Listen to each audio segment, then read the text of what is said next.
Welcome, my friends. This is Pierre back in the poetry spot. And today I have a piece called The Art of Friendship. It goes like this. Someone once told me how waking up was no longer in them, and how they were so engorged in cynicism. I empathized and thought inside how seeing through life's prism can be so full of spectrum and awesome vision, quite colorful but at times not so brilliant, a dangerous chameleon, stealthily picking off those unaware of its concealing, pitfalls to kill men leaving carcasses, building up higher than New York City offices, tired of seeing pits often and being pissed off when days are a repetitive plague of mundane thoughts that never amount to anything beyond the useless, talks with your mother confirming your rut residence in a duplex.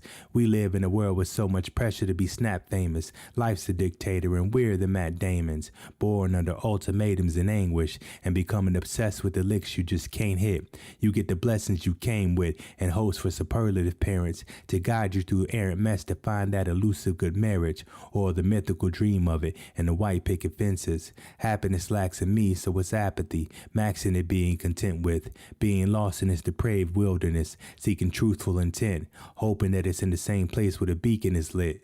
But even those things that may be prone to draws can be the things that we need to give the longest looks and greatest pauses, taking time to see all the flaws, big and small, and analyzing if the excitement is really worth the awe, or is it just window dressing?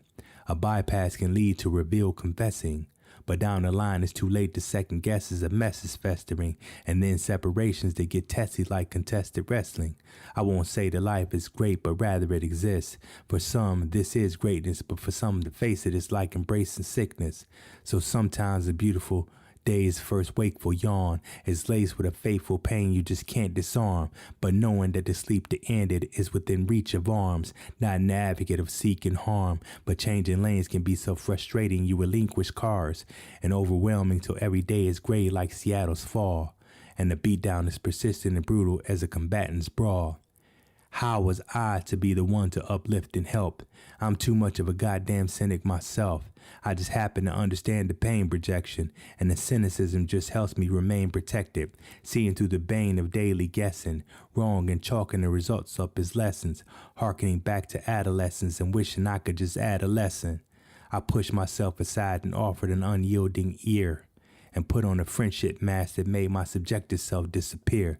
I just listened and tempered the pessimistic rhetoric, and after the vent, we worked out a script for their betterment. Complete.